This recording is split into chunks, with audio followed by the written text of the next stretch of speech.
Hello and welcome to the FYP Podcast.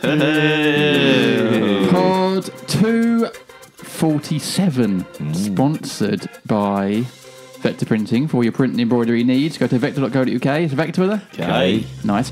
And JCIS, the global research and brand consultancy from South London. Visit jc-is.com. I will. Very nicely done. That is the voice of this week's special guest. It's Sky Sports reporter Michael Bridge. How are you, mate? Very good, guys. Very good. Thanks for having me on. You are welcome. Thank you very much for joining us. Well, you were more welcome when I thought you were a Palace fan. You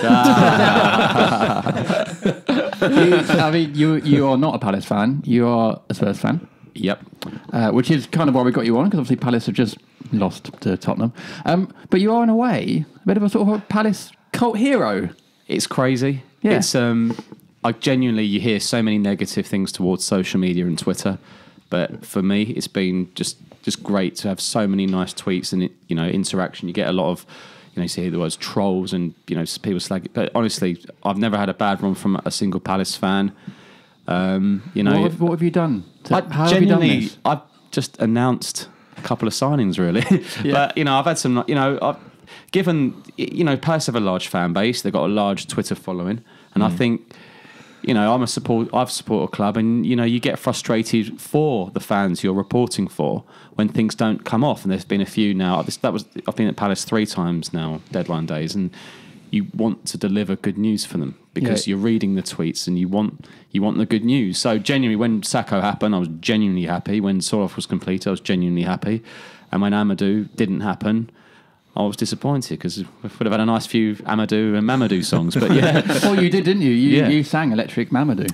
I don't know where it came from. It was just, Is it sleep deprivation? I had a couple of fans just saying, this is what we're going to sing. And it's the last thing I thought of. And I was like, when I did it, I thought to myself, this has either gone really badly back in the office or it might have gone really well. So, but it was nice feedback back in the studio. And I think you get criticism sometimes, don't they? Journalists and reporters, you're not in touch with the fans. And I think if you can be a bit lighthearted on deadline day and, I think it comes across better. And I genuinely enjoy it, and I've genuinely enjoyed reporting on Palace, and I've got a very, very soft spot for them ever since. It'd be nice if we got tweets like that. Oh, we do, don't we? We do get nice tweets. Some. I don't. Every time Wayne Hennessy does anything half decent, I get a tweet told you. It's honestly, it's become almost automatic now. I was sitting here slightly open-mouthed hearing Michael say I've never had any negative feedback from Palace fans at all. Which is coming to something when the Tottenham fans getting less negative feedback from Palace fans than basically. I'll get negative feedback for saying, well, don't be nasty to the Tottenham fan now. We get some very nice tweets. Anyway, I haven't even introduced you, Kevin Day. Hello. How are you? I'm still having my wobble. Oh, really? In fact, how long has that been going on? It's a little bit worse since the Everton game. It got a little bit worse yesterday. 2-week wobble. Yeah, it's not like me, 2-week wobble. And Streety's worried now because he says he's got some... Normally, he's my go-to guy for the cheer-up. I know that people who've only ever heard him will think that's not right, but he's the one who keeps me going, but apparently he's got some bad news. Are you wobbling as well? I'm not wobbling. I'm kind of less confident that we'll stay up than I was previously. But that's was he really confident before then? It's not I was really confident. It's just that I said back in October that we had a really good team if we could get all of our 11 out. We've been very unlucky with some results based on the performances in some of those matches, and I thought we'd definitely improve. I said at that point, I think it's probably going to take something remarkable for us to go down. If you want to know something remarkable, an injury crisis of 12 players. There we go. It's pretty. Even 2 weeks ago, you were quoting some sort of stat index type thing that's guaranteed we couldn't go down. I don't think there's nothing guaranteed. You said there was a 1 in 100 chance that we could go down. I said there's a 5% chance that we could go down. That doesn't mean it can't happen. There's still probably between 6 and 8% chance. Do you remember in 98 when we were up, 97, 98? We went down then and we had a big injury list then. Padovano played like 5 minutes, whatever it was. Does it feel the same now? It feels worse. I mean, even allowing for the fact that some of the players are out probably wouldn't have been starting anyway. It just feels relentless, basically. It just feels like every time you go onto social media or turn Sky on, there's another injury scare. Cabaye, just literally the night before that he suddenly had joined the list. It just seems every time one of our players goes down as well, you think, Tom, what? And also, we'll come back to this later, but a professional football team in the Premier League shouldn't be having a player taken off with cramp, basically, which we get a lot of questions about why these injuries happen. Severe cramp. Severe cramp. I can't remember the last time I saw a Premier League player going down with cramp, either minor or severe, and that's a worrying in terms of our training. But yeah, it is. You can't see any end to it, and then of course all the rumours about whether players actually want to come back and how injured they are, and which I'm sure we'll cover. And I think it's probably been exacerbated as well by the frustration that lots of fans felt on transfer deadline day that Michael obviously covered for Palace, when we were all expecting at least 2 more names, I think, than come in, and expecting probably some more cover, either wide attacking areas or central, but slightly more advanced than Milivojevic, and probably expecting a better goalkeeper than Hennessy to come in now rather than at the end of the season. And I think that's probably made the situation more acute in a lot of people's minds than perhaps it might have otherwise seemed. It's also highlighted when you look at Tottenham's squad, when it's read out, when you're taking your seat at 5 to 12 and they're reading out Tottenham's squad. But that's always going to happen, isn't it? I love it's taken, but you look at people like Brighton have bought quality players, Huddersfield have bought quality players, and we still don't know how good Sherlock is because he barely left the left wing yesterday, when clearly the one thing he's not is a left winger. Mm-hmm. When in the meantime the centre forward we do have was having, even by his standards, one of the worst games he's ever had. Well, Harry Winks and Fernando Llorente couldn't even make the bench yesterday, and really, for Tottenham, they're lucky. The players all seem to be coming back at the right time. Have you known an injury crisis like this before? Or anywhere else? I did the Palace press conference a few days before deadline day, and I said to Roy, every time you seem to pick up an injury, it always seems to be a bad one. And then there was another one. It was was it Sacco? Yes, Bakary. Bakary. Yeah. And that, I think that sounds a horrendous injury. Yeah. And it happened the day after I asked him the question. But from my knowledge, they were trying to get Gaeta in for January. I don't know why it didn't happen, but you look at him and you look at the next few games. I think he's kept about 4 or 5 clean sheets since, and it's just typical frustration, isn't it? I actually thought Hennessy could play pretty well yesterday, but when it mattered, he should be saving that. He has to be saving that, and it must be so frustrating. Was he at fault for that goal then? Well, Michael, notice, but Hennessy, after Benteke, Hennessy's the one name that comes up week after week, and one of the company who's sitting opposite you at the moment has a slight bee in his bonnet about Hennessy. I have no bee in my bonnet about him. I've long since accepted the fact that he's not very good and that he's going to play every week. I felt, yeah, he should have said, but I felt sorry for him yesterday because we've been talking for ages about the one thing he hasn't had for a couple of seasons, maybe Chelsea, where he hasn't had a game where you've come away going, he's kept us in that game. We've got a point, and he was 2 minutes away from that happening. But having said that, the corner was defended so badly. I mean, Harry Kane had a poor game, and yet they just watched him while he took 2 steps backwards to the far post. And it was Damo, wasn't it, who'd only just come on for Tompkins. But still, Damo's a very experienced centre-back. He's been watching the game.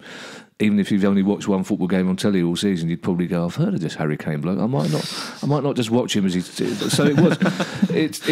that was a frustrating thing because, we didn't do anywhere near enough to win, but, we'd played really well defensively. And it's just so annoying that you don't get the point that we probably didn't deserve a point, but it would have been such a morale-boosting point. It would have changed the atmosphere It so felt much. like, to me, and I wasn't actually there, because I watched it on TV. Why weren't you there, JD? An informant told me why earlier, so I'll know if you like. Was there a 2 reasons. Was there a honey sale going on in Amersham? Is that a euphemism? No. It does sound like a euphemism. I was doing a bit of work for someone, and also I was going to go on the Monday night, if it was Monday, but on the Sunday, Miranda and I had a marriage preparation course to go to. Whoa. So you have to go on a course now to get married. You got to start the marriages off on the right foot. I can't cancel on by doing what you're told. What's a marriage preparation course? Are there PowerPoint slides? By jointly, agreeing to do something and sticking with it.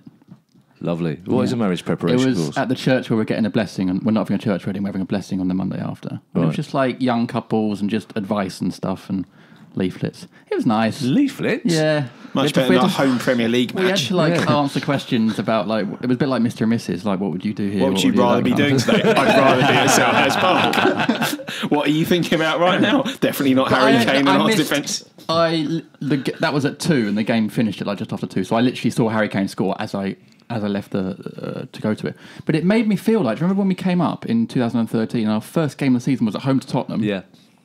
I mean, a terrible line. I mean, Wilbraham up front, we had Moxie at left back and stuff. He gave the penalty away, didn't he? Exactly, yeah. But it felt like that game. It actually felt we backs to the walls the whole way, trying to... I think we lost that game 1-0. Soldado scored, I remember it. It's worth a lot of money to get the highlights there. But that's 5 years ago. Yeah. And it felt exactly the same. Do you not think that Palace maybe should have progressed in that? Well, I know we had the injuries, obviously, but... Yes, but how... I mean... Obviously, the majority of people I follow when they were Tottenham supporters, and they were all, because it was Jan Vertonghen missing his first. He picked up an ankle injury on the Saturday in training, and he has missed a consistent. Obviously, everyone talks about Kane, etc., etc. But Jan Vertonghen has been absolutely phenomenal for Spurs. Also missing Toby Alderweireld, so Eric Dyer got pushed back to centre half. Davison Sanchez, who's been a great signing from Ajax, has had a few dodgy weeks. So this was a time for like Andros Townsend, etc., to really go for Spurs. And if you don't go for them, it's only a matter of when Spurs score. Now, it was late, and when you do score that late, it's always going to hurt. Yeah. However, what was it, 28% possession? Yeah. You're asking for trouble. Yeah. And there were a couple of times where I thought even a certain few players who you expect better from some of those players just gave the ball straight back. Yeah. I thought, I expected a bit better. Even despite the injuries, there was still enough there for Palace to have given it more of a go, I think. I didn't think we were actually particularly good despite not conceding until very, very late. I think they've been far better defensive performances. I mean, even in the first half, Harry Kane's given one on a plate by Patrick Van Aanholt within about 6 minutes, and there were quite a lot of very basic errors throughout. Across, it was only the fact that Spurs were probably not up to their usual standard in the final third until very late on when they were starting to really create opportunities. And I guess it just goes to show where sometimes, we only look at the end result, and we played brilliantly at Wembley and probably deserved to win that match. Yeah. And obviously we come out with a 1-0 loss there, come out with a 1-0 loss here. It'll get to the end of the season, people go, we lost twice 1-0 to Spurs without looking at the context. Third choice goalkeeper that day. Yeah. There's an Eager who couldn't catch a cold for Southampton. And Wilf doesn't he rounds him, doesn't he? Yeah. And again, that was another midday kickoff. Not even 12:45 midday. That's. It was one of those things. I was looking at it too bright, too early. And I thought actually, as a Tottenham fan, I thought actually this might work in their favour because I thought Selhurst under the lights tonight would have been a real, like you did against Arsenal last season. Yeah, well, like we did against Spurs in our second season. Pardew's first game. 1-2-1, didn't you? Yeah. Puncheon scored late on. Yeah. I didn't think it felt backs to the wall yesterday at any stages. I thought we actually did quite well in keeping them in.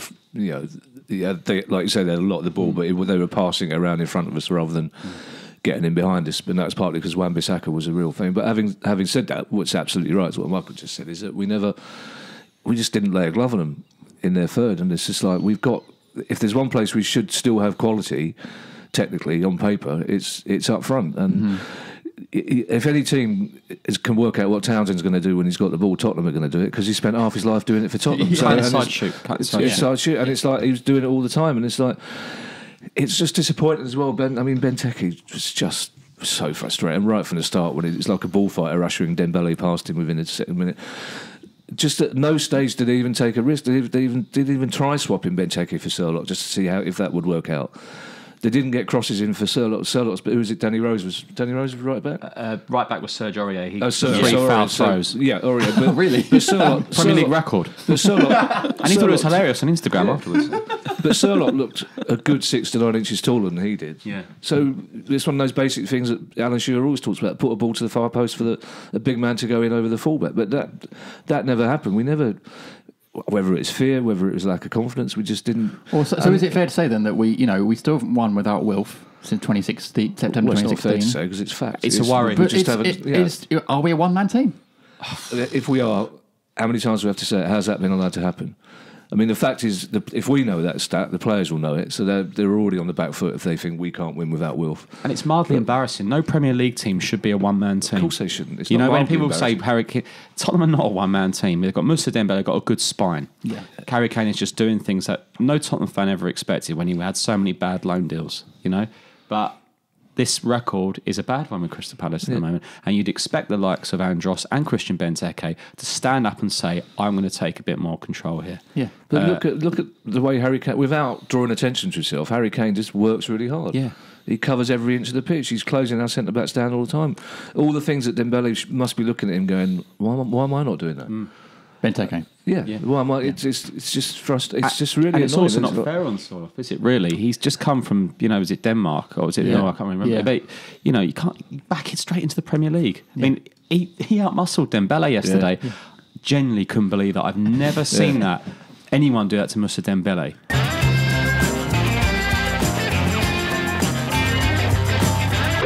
Welcome back to the 5-Year Plan Podcast. Hey! Pod 247 sponsored by Vector Printing. For all your printing embroidery needs, go to vector.co.uk. It's Vector with her. Okay. And JCIS, the global research and brand consultancy from South London.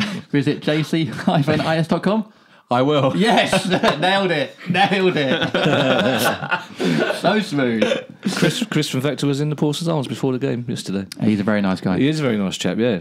He pulled a fast one he said he offered to buy a big round of drinks, and we went, no, it's fine, don't worry, I'll buy everyone a drink. And he came back and went, they don't take cards at the bar.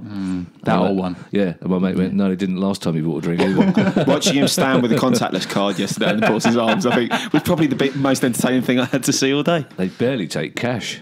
Is that contactless with a K? Yeah, very good. Figured, yeah. It's mainly barter in the Parsons Arms. Do you remember they Rob Sutherland of this pod, every time he goes in, he's got no money. The landlord lends him 20 quid. Yeah. What other pub would do that? Yeah, it's money laundering, actually. But Kind of. Anyway, let's crack on with questions from our listeners. Lots of questions from Michael tonight, including from Sama Chemasani. Hi, Summer. Hi, Sam. Sorry for JD's pronunciation of your name. And they say, does Michael secretly support Palace? I had a lot of tweets actually before this Palace Spurs game. Who are you going to support?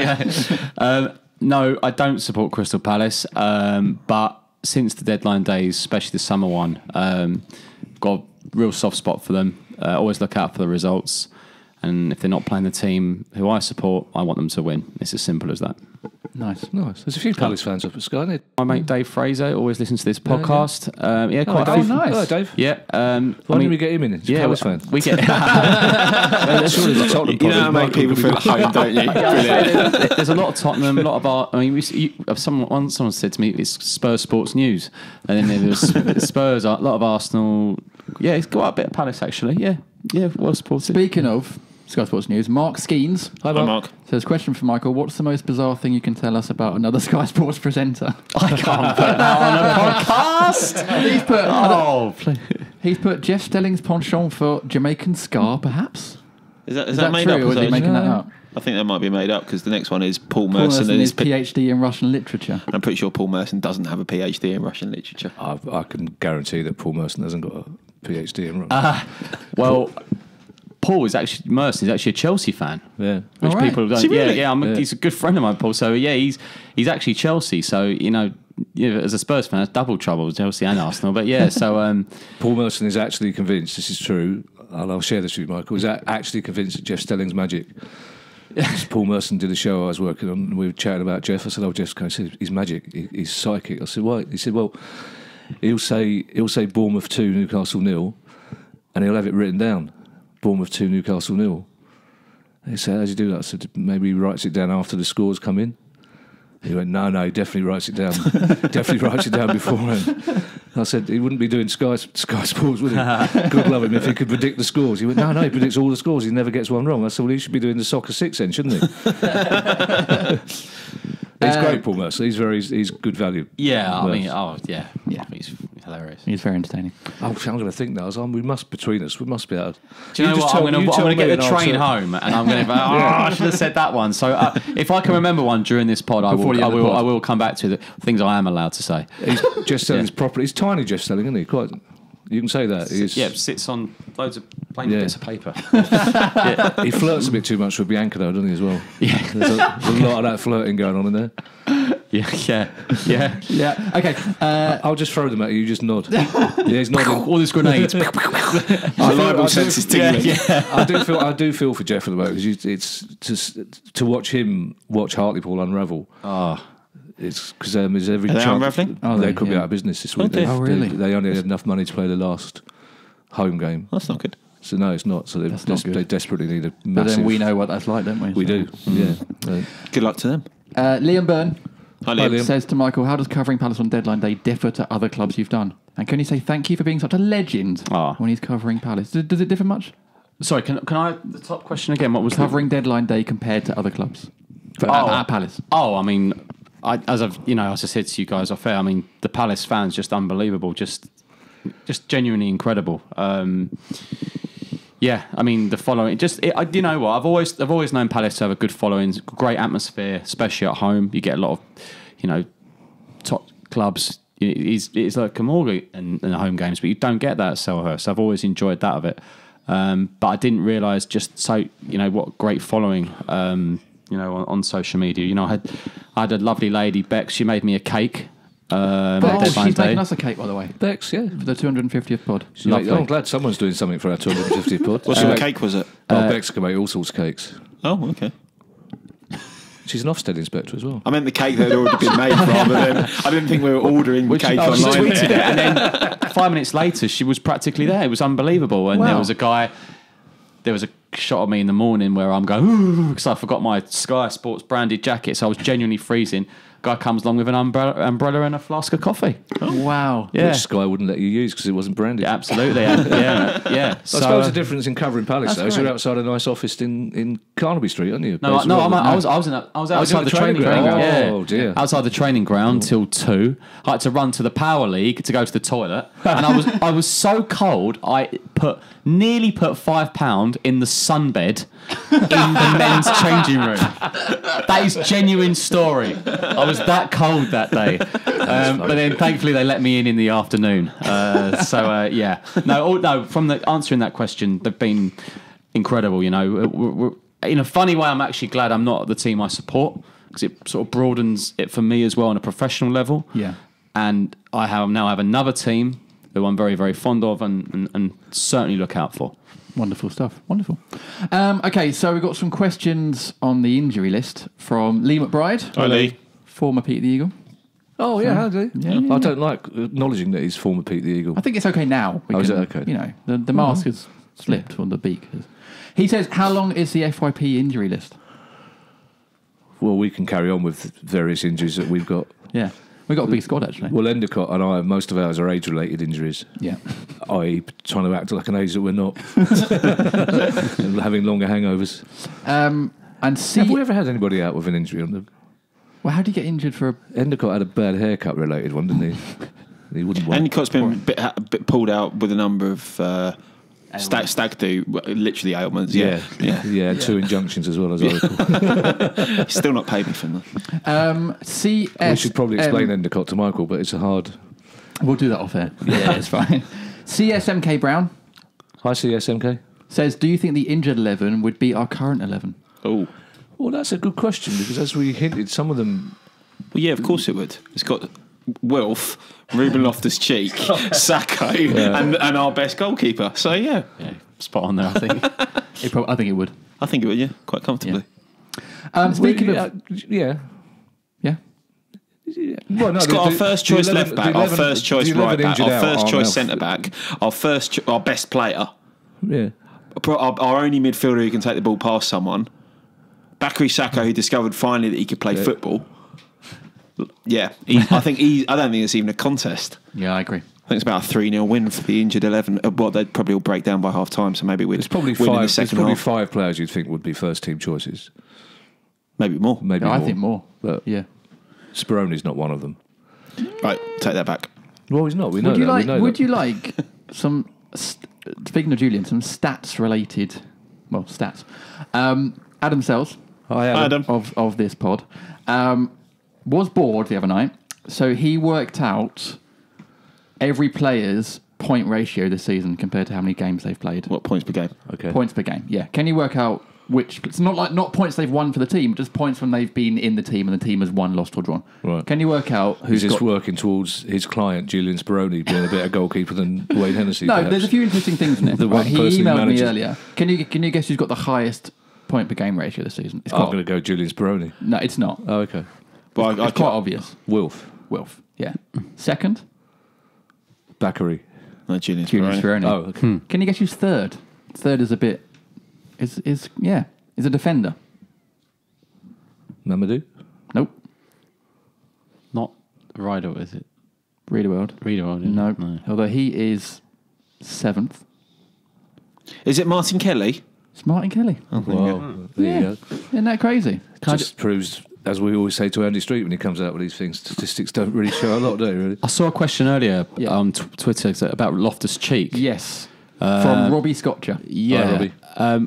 I asked Roy that before deadline day he said that they're a bit unaware of how severe his injury is, but they were told by Chelsea that it's not bad enough to terminate his loan. Mm-hmm. However, it sounds like the treatment he's getting is at Chelsea. Yeah. Now, I don't know whether that's changed, but I mean, he's been a big loss, isn't he? Loftus-Cheek? Yeah, he has been. But then again, not the I biggest, saw him but- play for England, that game, and I thought, I just think he's played really well this game. But again, people were a bit OTT because I didn't see what he was doing that much for Palace. I don't know, but that might be a bit harsh. There's clearly some, because we asked Steve Parish the exact same question when he was on the pod a couple of weeks ago, and he wasn't quite rightly prepared to commit himself to us about. But there clearly is an issue about the diagnosis of Loftus-Cheek, and it's clear that, like you say, Chelsea are indicating that it's not a bad enough injury for us to stop paying his wages, but at the same time, he's not well enough to play for us. So it's a strange.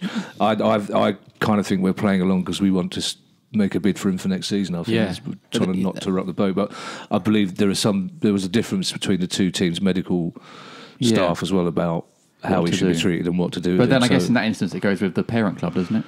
It must do, really. Yeah, I think always the treatment will go back to the parent club for the most part. Robbie's got a few questions about the loan. It says, could we have sent him back to free up a space? Because obviously we've filled our 2 domestic loans. Depends entirely what's in the contract. My understanding is no. Every time. No, but my understanding is no, we couldn't. No. They were season long. We signed a contract for season long. So unless loans. something happens with the break clauses in it, be it he's too injured or doesn't play enough. Most loans, Premier League to Football League clubs, are like academy loans. Yeah. Right. Which are different. So, excuse me, Premier League is more of you have his contract for a year. So unless something seriously happens, all the parties can agree. So it may well be the case that Brighton and Chelsea, I don't know the situation intimately, but it may well have been that when Izzy Brown went back, they just agreed between, if you've entered into the contract in the first place, you can agree to enter into a slightly different contract to set it all aside. And for Izzy Brown to go back, maybe it's just the fact that Palace and Chelsea haven't agreed. And speaking of loan players, you can technically for our next game add one more player to the injured list because Fosu Mensah can't play against Man U. Oh, really? Yeah. Okay. I like Fosu Mensah. He can't. I thought we had a really good game yesterday at centre back. The first game he's played really well at centre back, but he can't play next week. Sounds like United are quite impressed with him as well. Yeah. Which means that we won't get a chance of signing him in the summer.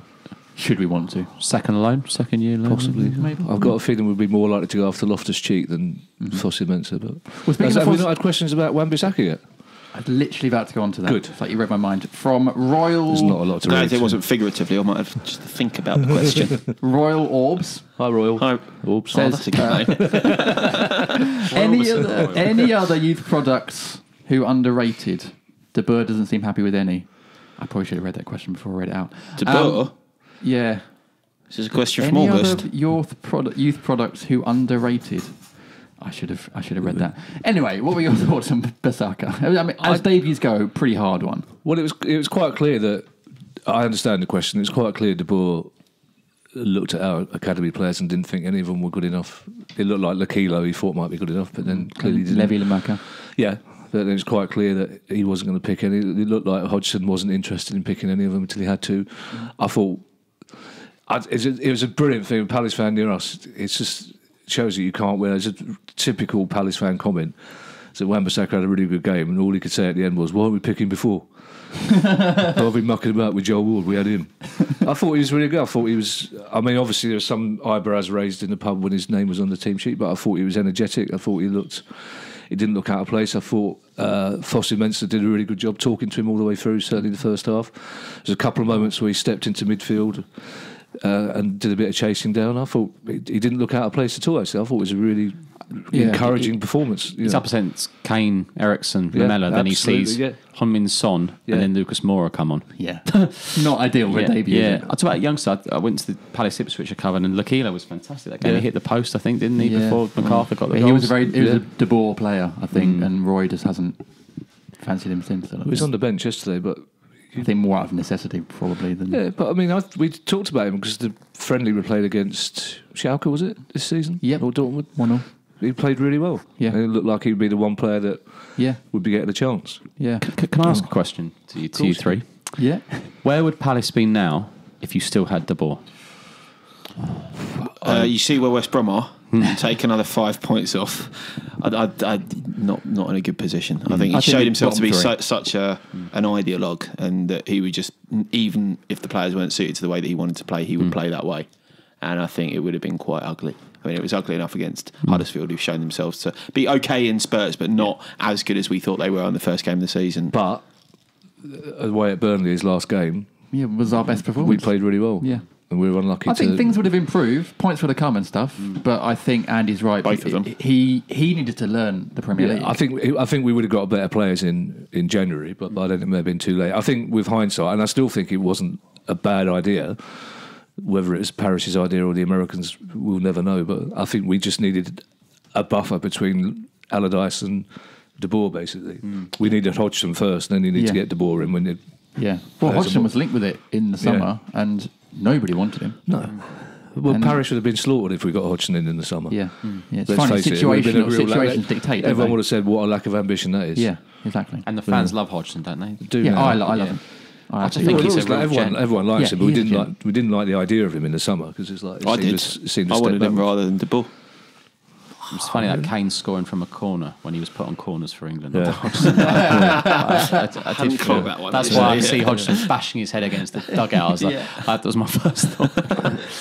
I'm just going back to the defence because we were talking about Bissaka and Fossey Mensah. Yeah. Harold. Hi, Harold. Hi, Harold. Has said, how many back four combinations have we had this season? Ooh. He put the answer as well. So that's a great question because we must have had 7 centre-back combinations, I would have thought.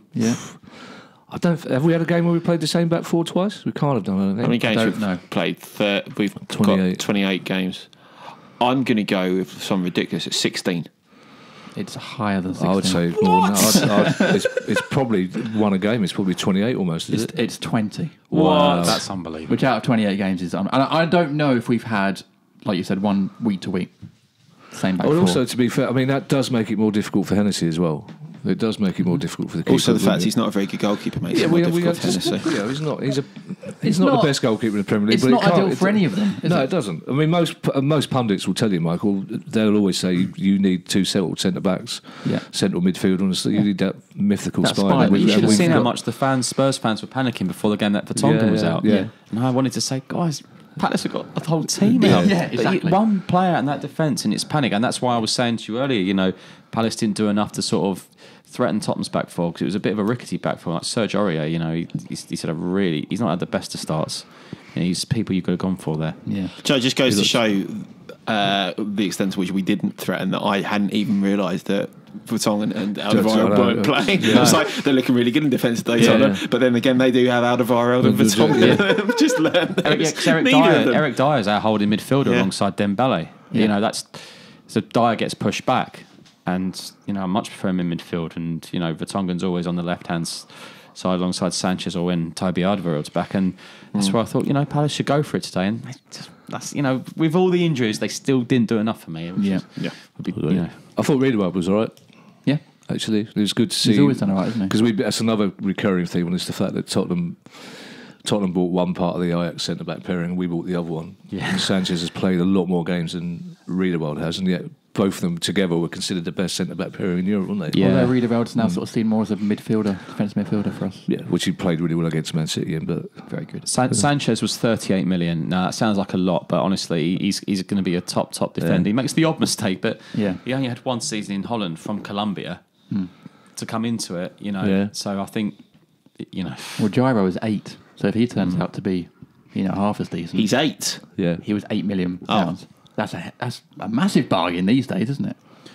centre-back partners, by the way, that we've had this season, / trios, different combinations? 7? 8. Oh. So you were close. Max Power Hi, Max. Hi, Max. says, will you answer any questions that don't come from the limbs of a black and white bear? And our next question is from Panda Arms 101. Is this a new thing? Panda Arms has become a bit of a celeb in a way. He's become a regular by sending a lot of questions in. Just the He's one got question, a scattergun approach to... but not this week. Oh, okay. Just the one question. Okay. Wayne, can we give him a break, please? He had to endure an If onslaught only. yesterday from Spurs, including defensive errors that ultimately led to a goal, and then had an onslaught from our fans. I'm not his biggest fan, but he had a good game. He did, but it's the nature of goalkeeping, isn't it? That if you don't have the game for 90 minutes, then you're going to get criticised. Unfortunately, he gets himself in a mess on corners, and I think opposition teams are starting to pick up on it. That he'll not quite realise where the flight of the ball's going. He'll get stuck under it and then realise, oh wait a minute, it's actually 6 feet above me. I'm not getting anywhere near that. He'll You know why that put is? himself out into no man's He's land. got your voice in his head. He'll be coming out and lucky you'll guy. hear your voice going, don't do that. And then he gets his feet all in a mess, and he all too often leaves the back post completely free, the same way he did against Arsenal with Monreal's header. That comes back to our discussion about a settled defence and settled centre-backs who know who's picking up Harry Kane, who knows who's doing what. And that was a penalty he gave away, wasn't it, in the first half? When... Ben Davies? Yeah. That was a penalty, wasn't it? I think so. Yeah. When did we suddenly start being fair about... I thought you were really nice about Dele Alli, to be honest. I thought I was going to get a fortune of hate. But if we're going down that route, it wasn't a corner for the goal. So was it not? no. Dele Alli's a massive diver. Both officials got that wrong. As Kevin Friend got most things wrong all afternoon, basically. Because when Kevin Friend was he the ref for the Man City game? No, that was John Moss, John Moss, okay. who gave us the penalty at the end when Zaha was So he was categorically, all right. categorically failed. That's one of the things I did feel sorry for Benteke for. There's a couple of times he did try and put challenges in, and he got called up by the ref. He didn't. Benteke? Yeah. Strikers get pulled up for fouls way more than anyone else. I think they always backing in or anything. I think he gave away the most fouls last season, or was it? Did he? Up there? So yeah. Never mind. Glenn Murray's doing well for Brighton. That's Let's good. not talk about Glenn Murray And Dwight Gale scoring for Newcastle. Great. or him. So Vikings number 1. Hi Vikings. Yeah, Yo-Yo Sonogo scored in Ligue 1 as well. Yeah. Ex-Palace legend. Why did we let him go? Well, thinking of a new player, Vikings number 1. Hi Vikings Again says, whilst awaiting the debut of the Coasters classic Yakety Yak on the Panis Tannoy. I'm looking at you because I think you're the only one that knows that reference. Why is the Polish international Yak not even on the bench? And also, would you be okay for that for his song? I asked Roy about them too a few weeks ago. Yeah, and so Racket being the other one. He said he expects them to play at some stage, but not for a while. That were his direct quotes. in the Championship. But isn't one of them really impressing in the under-23? Yeah, Racket's been... Well, they're both playing, but Rakip's been scoring a few goals in the Yeah, 23. he said that they will travel to every away game, but they're not ready to play in the games JD yet. travels to most away games. Yeah. Well, that's slightly discouraging, really, isn't it? But we did say this when they signed. Yeah, that yeah. Are they going to be? They hadn't played for a few weeks. Are they going to be ready for? Surlot has been chucked in because we've got no other choices and has done okay. But are these guys actually ready for the rigours of Premier League football? But again, it comes back. This is another argument we have, Michael, as well. This is about how professional we are as a football club. We bought 3 players in the transfer window who all came off the back of 12-week winter breaks, so weren't match fit. And what's the point? What's the point of bringing players in who can't? That's the whole point of the January window is you bring players in who can go straight. It's like last year. Like last year, we brought four players in who made their debut on the Saturday after the January. Well, we lost 4-0 at Sunderland, but that's neither here nor there. But you can't bring potential in. Yeah, exactly. In the January window, Exactly. it's ludicrous, and it seemed clear from the start that Yak Well, and you can, Rakip- but if you bring in proven players at the same At the time, same time, of if course, you were yeah, bringing of in course. Yak and Rakip and there'd also been the 2 or 3 additionals that we needed, I don't think anyone would have batted an eyelid. No one would have cared. There was interest, I think, the night before we were on Jordan Hugo, who ended up joining West Preston, Ham. yeah. But I think early in the morning got it pretty clear that if he's going anywhere, it's West Ham. I think Palace pulled out. Yeah. I think Soloff was pretty much done. Yeah. But again, I don't think he's done anything at West Ham yet, has he? I don't think Hugo's No. I think he's in the squad for the first game, not since. Yeah, so it couldn't have been massive interest. So it's probably a West Ham pod having the same argument now that we're having. Yeah, probably.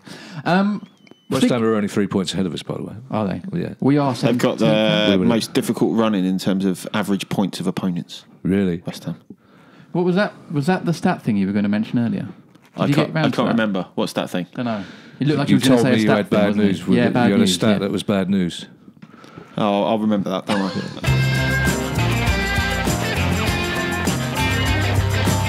Welcome back to the 5 Year Plan Podcast. Hey. Pod 247, sponsored by Vector Printing for all your print and embroidery needs or bar needs. Go to vector.co.uk and that's Vector with a Okay. And JCIS, the global research and brand consultancy from South London. Visit jc-is.com. I will. Nicely Nice. done, nicely Nice. done. Very And that affirmative. is our special guest, Michael Bridge from Sky Sports. And of course, we've got Kevin Day and Andy Street. Now, in part That's 3. nice, isn't it? What? I've never done that before, Deliberate actually. fall, wasn't it? You nearly didn't even say my name. Yeah. There. I can guess the intonation. You nearly went, oh, we've got Kevin Day. Oh, and Andy. Thanks, mate. Only been here for 200. There's a real look Unbelievable. of disappointment on your face. Was there? Yeah, you There's look like- concentration. Was it? You looked like the cat when I had to say, no, that's it, no more food for you. And you're like, oh. Anyway, so in part 3, we always preview the next game, and Palace's next game is home to Man United on Monday, a week today. Yeah. John Dodds Hi, John. Dodgy. says, will the snow save us? We could do with matches being abandoned for a few weeks to get the guys fitter. Yeah, the pitch is too good, isn't it, unfortunately? We've got undersaw heat now, haven't they? Yeah. Very good It's not, drainage. it's not like the old days when we had terraces and that was the excuse. The terraces are frosty. Is it snowing now? I don't know, look out the window. Just makes for great radio, I find, when you All have this to worry, there's not even snow. Snowmageddon. Write that down. Write that down. We got, 7 days. That's time for one or two of them to Few flurries. run a couple of things off. Man United are the top 6 or 7 teams since we've come up we've not beaten. We've managed to actually sort of check off everyone else. Do we think next Monday would be the time? Or given everything, injuries and everything, that it'd be another season without managing to get anything off them? Well, we can't win without Wilf and we can't beat Man United, so, No. you know. 1-0 Palace then. Well, there's been quite a few results, like Swansea beating Liverpool, Bournemouth winning at Chelsea. So those results are there to be had. And same as last year, we didn't expect to get anything from Liverpool or Chelsea or Arsenal at home, but circumstances were slightly different. And if we'd got a point yesterday, that would have taken the pressure off a little bit. The one thing you can hope at is that United this season, they won't.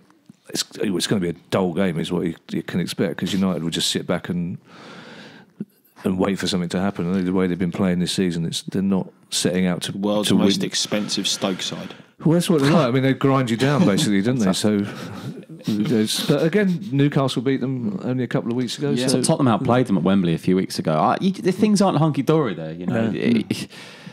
Sanchez hasn't really hit the ground running yet, has he? And so, Yeah, well, we know but Palace are always beat a biggie, don't they? From at home. Yeah. There's their game. Like I remember they sort of beat Rodgers' Liverpool when they were 3-1. Yeah. Even before that, the amazing 3-0. But obviously battered Arsenal last year 3-0. Beat Chelsea this season. Yeah. So you can do it. But how does But if anybody wants to hit the ground running and get their first goals, it's worthy Sanchez, idea. guaranteed. Guaranteed. But what's the problem with Mourinho and Pogba then? There's clearly an issue there, isn't there, between them? How good is Pogba? Do we know yet? I mean, you just don't know. No. You see the odd game, you go, yeah, he's really good. But I'd have Moussa Dembele over him every day, that's not bias. I'm sorry. When he's fully fit, there's no better sight for Spurs to me. Speaking from my Tottenham hat on, but yeah, I mean, I think it's the Wilf thing, though. I'm afraid. If Palace had Wilf playing next week, I'd say Palace have got a chance. So how do Palace, without Wilf, get anything from the game? Like, how do you stop United? How do you beat United? Well, they don't. I mean, they're not Man City, they're not Liverpool. They won't be flying at us right from the start. There's going to be a lot of both teams will be passing the ball around in front of each other. What we need to try and do is get behind them if possible. We need to try the outlandish idea of maybe having a couple of shots from the edge of the box. Tell Benteke to sort of bully the likes of Smalling. I think Smalling's been last few weeks. I think Smalling's been well off the pace as for a Manchester United player. Yeah. I think a lot of the time you just have to play to your strengths. Yeah. Don't wait for the Tottenhams of this world to come at you because you're going to concede. Yeah. Yeah. Well, at least Sherlock has been doing that, hasn't he? Yeah. I mean, he's been imposing himself. Yeah, but in the wrong places, unfortunately, which is not a criticism of him, because it's like he's. I don't think he would have expected to start as a left winger against Tottenham, for example. And then clearly he was so not a left winger that there was no time. He didn't do the Townsend thing. He wasn't even cutting inside and trying shots. He was like clearly been told to patrol that line and not move 2 or 3 feet away from it, which is what he did. But you want to. This is why I'd rather see Benteke rested and let Sherlock have a go at that. Up front. In that position up front. Just impose himself, just like, bully himself. Just like he'll be a new quantity to whoever's playing in United's back four. Yeah. So there'll be a bit of wariness. They won't know what to make of him. Didn't Van Aanholt score about 11 goals for Sunderland under Allardyce? Yeah. Why is it not happening at Crystal Palace? Well, we did say last week that one of the options might be, unfortunately, if we had another left back, that we'd push him forward, that maybe he could do the Wilf role, because he can. He can get forward, and he's got a little bit of pace, and he can score goals. He scored 4 for us last season, I think. Middlesbrough, Hull. Yeah. So I mean, that is an option, but I think just we're so stuck defensively that he has to play there. He pretty much has to play there, and then. Although he has, but yesterday the discipline was such you could see him not. Yeah. Not but he's been one of our better performers. I think so. Yeah, the last month or so. Absolutely. He's a Premier League. He's a Premier League defender. Full stop. Yeah, Simple as that. Definitely. Jason Harling. Hi, Jason. Says, how many points do you see us getting from United, Chelsea, Huddersfield, Liverpool? Are those all our games in March? Those are our March games, aren't they? 4? 5? Take 4 now. Yeah. Because I suspect if you say we need 10 points to stay up, I would take 4 points from those, because that's a point a game. Yeah. I said last week that I wish those games had been a bit more spread out, but part of me thinks I'm quite glad to get them over and done with. The way. And we might have Wilf back for Huddersfield, maybe, I guess. Oh, something. Our home record I know we conceded yesterday. It's still only 2 goals we conceded in 4 games at home. And that was only that was our 3rd home defeat since. But the things we have to try and win. It's like Michael said earlier. At some stage, you do have to try and win those games. Mm-hmm. Well, I mean, Huddersfield is a must not lose, isn't it? Really? Yeah. But Huddersfield, you can either lose their 3-0 or win their 3-0. Yeah. That's how I found them this season. Yeah. The problem with Tottenham yesterday was they scored so late because we didn't have our customary 15-20 minutes to get a goal back. Because that's when we've come out of our shell this season, Mike. Because when we've gone 1-0 down, we have gone on the front foot, and we didn't have time to do that. But it doesn't matter how. I think Tottenham's reputation beat us yesterday, like you said. I think you can't send your team out at home to try and nick a point. You simply can't do that. Well, when we beat Chelsea, I mean, admittedly, Wilf had just come back from injury, so was raring to go. But we just came out of the blocks first half, and we were just all over them. Start of the second half as well. Yeah, the passing was poor from Palace yesterday. It was have another go to Tottenham every time. Yeah, I was really surprised. Yeah. Well, there was one spell. Because the first 15 minutes it looked a bit ominous, and we had one spell which Tompkins led where we kept the ball for 5 or 6 passes, which just calmed everyone down a little bit, got the crowd less agitated, forced Tottenham back a little bit. But that was the only time we did it. And then again, it's like it's ironic considering what we just said about making things out. It's like they're always trying to find a magic ball. It's always like they get bored with the passing and decide that the ball's not manageable anymore. We'll just hoof it, see if Benteke can do something with it. And in fact, 3 or 4 of our attacks yesterday came from intercepting lazy Tottenham passes as well. Yeah. So they weren't. No. Andy? What? What do you think about next Monday? What do I think about it? Yeah. I'd like us to have a few more players back. That'd probably be quite good. Well, we should have Tompkins back. Well, yeah, because I'm not sure I'd be all that cool with us starting Damien Delaney and Jairo Riedewald at centre-back against Manchester United. Damo played at Old Trafford. Yeah, and that ended well, didn't it? 4-0, yeah. Kabay doesn't sound serious. It just sounds like a little training ground knock, unless a lot of them have sounded like that at the start. And then again. Well, there was also some debate as to whether Mamadou Sakho's injured at all. Yeah. Whether he's just not. Well, he's had a kid. Yeah. So, players should be allowed time off, shouldn't they, to see their kids? Well, as Roy Keane said, he didn't have the baby. He said about Robbie Keane once missing an Ireland game, will he be back? He went, yeah, why not? Why wouldn't he? He always struck me as a more progressive man, did Roy Keane. Yeah. But without Fossey Mensah, we could do with it. With the option of so Fossey Mensah is definitely he can't play against his he's playing against his parent club. He can't play. Sorry, I thought it was another injury. So I don't know how badly Ward is because there were rumours that Ward would be back yesterday. Okay. So I presume Wan-Bissaka will start. Be another change back 4 as well. Yeah, 21st change back forward this season. But Cavalieri might be in by then. Have you heard any rumours on Cavalieri? No more to. I think there's negotiations, isn't there? Right. Something going on. I think Roy's known him for years, isn't he? Yeah, Liverpool. Yeah. But again, you're asking a goalkeeper to come straight in for a game of that magnitude. Oh no, he won't come strate in. Yeah, He won't be. no. Should be. But he'll be a good choice for April next year when he's fit.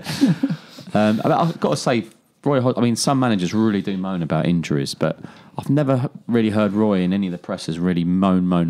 Nah, He just gets on with it. Went through the war, didn't he? Yeah. He's got a different perspective. Roy's always got a very good way of talking. He never rants, he never raves. Rants and raves? He just sort of gets... He's got a very experienced way of talking, isn't he? And getting his point across without sort of having a pop or moaning about stuff. So Well, he said it's definitely his worst injury crisis, which is, considering how long his career's lasted, is going some. yeah. But it is beginning to sound like we're making excuses already. Yeah, but then, We've got significantly more first-team injuries than any other team in the league. It's not an excuse. It's why we're now down to the bare bones. I mean, there are things that could have been done better in the transfer window, undoubtedly, and there could have been. I think even the most staunch defender of Wayne Hennessy would probably say we probably need at least another goalkeeper to compete with him, and we certainly needed another face somewhere else, as we already mentioned. But you still can't legislate for having 12 first-team players out of that quality. No. Well, next season, fingers crossed, Palace is still in the Premier League. Next deadline day, it's the day before the start of the season. Oh, yeah. And it's a 5 o'clock deadline. So none of this 11 o'clock on August the 31st, January the 31st. As fun You as look a it bit happy is. at that for some reason. Yeah, 5 o'clock. Hey. Straight to the pub. Yeah, but it will be interesting to see how clubs approach that one. Will there be more gambling, do you think, in terms of getting people in, because you wouldn't have had a few weeks to sort of settle your squad and stuff, and you just... Or you could appoint someone like Dougie Freeman to maybe put something in place beforehand so you can sign the players not on the last day of the We haven't got transfer Kevin in window. the pods at the end. We haven't got time to talk about Dougie and the transfer system again. Why do so many clubs wait till the last? Is it economic why they wait so long? Are they expected to get a better deal? Or I just think it has to be, isn't it? Because there's no other valid reason for it, because you want the player in as quickly as possible, given you get about 8 Premier League games over a December-January period. Yeah. Why do you wait up January the 31st? Yeah. Now, my point would be, why did they wait till January 31st to get Sorloth? Yeah. He's not been He hasn't been playing. playing. Yeah. So you have to think, well, maybe they've been trying to get others, and Sorloth was a player. You've always got players. Option 4, we know we can get this guy. I think that's what it was. It's not. Everyone goes, "Oh, it's not Football Manager." Well, sometimes it probably is. Yeah. Everyone's got a list of players. Sure list, yeah. But when you are down to bare bones, why are you trying on the last day? But again, I'm not in their offices. I'm just hearing what they're trying to do on the day. Yeah. But it must be so. That's why the fans get so frustrated when you say, "Well, one's in," but really it should have been 2 or 3 more. Yeah. Yeah. Have you thought of anything you can tell us about Jeff Stelling? Is that what it was from earlier? Yeah. Do you know what? I haven't. No, not just yet. Oh, never mind. Certainly won't be on Jeff. Cool. Okay. Well, listen, mate. Thank you very much for coming on the pod. My pleasure. Thank you so much for having me. Really enjoyed having you. Thank you. Kevin, thanks for being in your house. That's fine. As per Andy. Cheers. Yeah, you're welcome. Guys, thanks very much for listening. We're back with you after that Man United game next week. So thanks very much, and see you again soon. Bye.